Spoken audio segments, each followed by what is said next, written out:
Good morning, good morning. It's Pause with Elizabeth Elenor, and we're going to talk about shadow. We're going to talk about shadow work, which is something that I don't always talk about. In fact, I very rarely talk about the shadow stuff. Let me just put this on so I can see. I very rarely talk about shadow stuff because my whole reality, my whole business is based on creation, right? And if you've been following along for a little while, first of all, say hi in the chat. Love to see you. Give me a love heart. Give me something to show that you're here and you're watching. I always love to interact with all the magical women that are in here.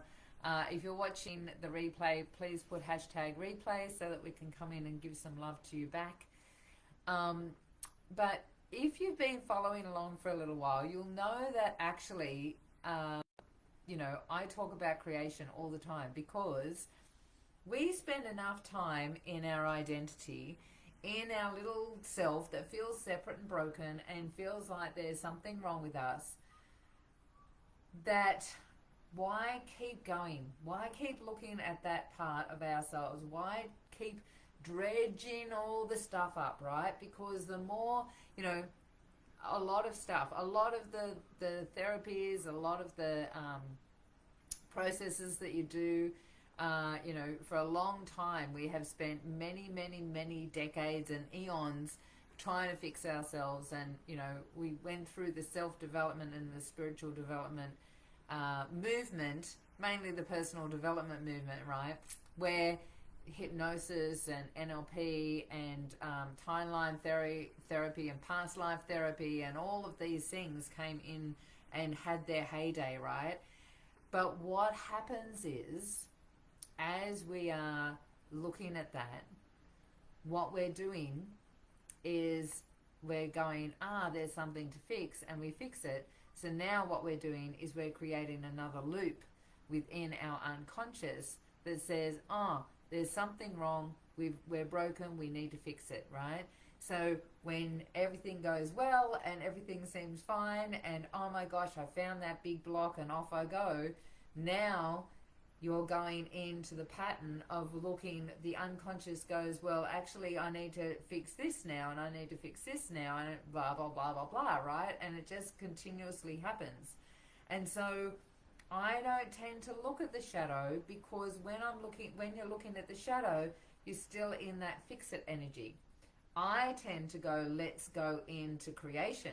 Let's look at who we really are. Let's step into that higher aspect of ourselves, what I call the superconscious, right? Individualize that into your soul and your higher self. Let's step into that part, the part that the soul is going, yes, I came here to create. I came here to be an expanded version of the limited part of myself. So let's step into that. And that's what I generally spend all my time in, is in creation, rather than looking behind me at what has been.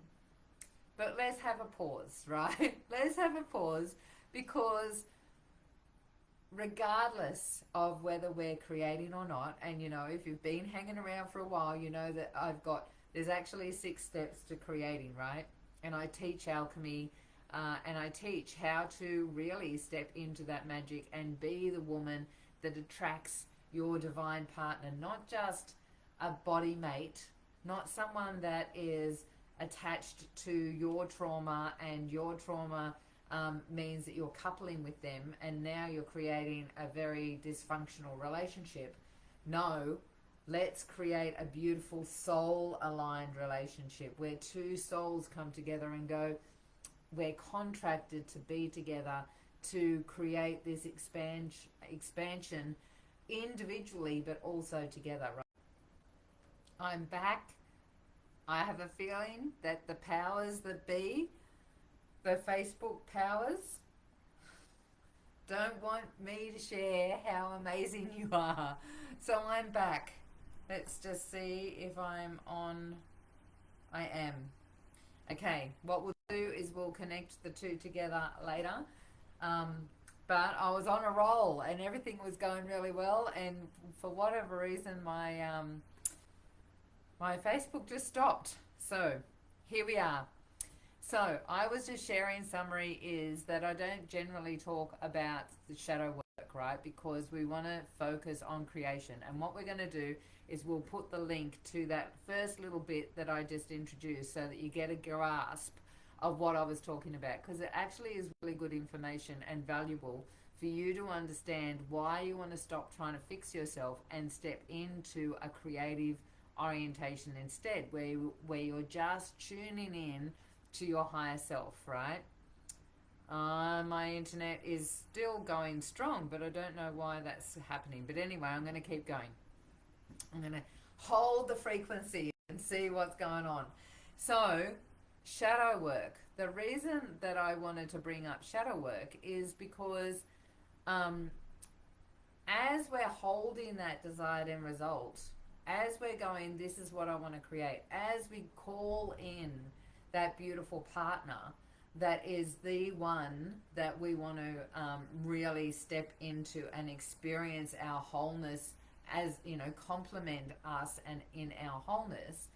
As you do that, things bubble up, right, in the current reality. So you get these things that bubble up, and when you're really tuned into your higher self and self-aware, right, you're holding that vibration within, those things, and we're human, right, we are separate, and this is the dichotomy of the whole thing, right? We are this big, powerful, amazing, magical consciousness, and we're the individual that's experiencing ourselves as totally forgetting all of that and feels broken. So, you know, even though it's an illusion, the second one, it feels pretty real, right? So I get it. And so we've got a lot of expanding to do. We've been doing lifetime after lifetime of this. So when we're tuned into our higher self and really connected with what it is that we're here to experience, things bubble up to the surface, right? And you'll have these little things drop in that your higher self will give you information that's going to support you on the road, on the path. And those things are there for you to bring awareness to, not to attach to them, but to bring awareness to them so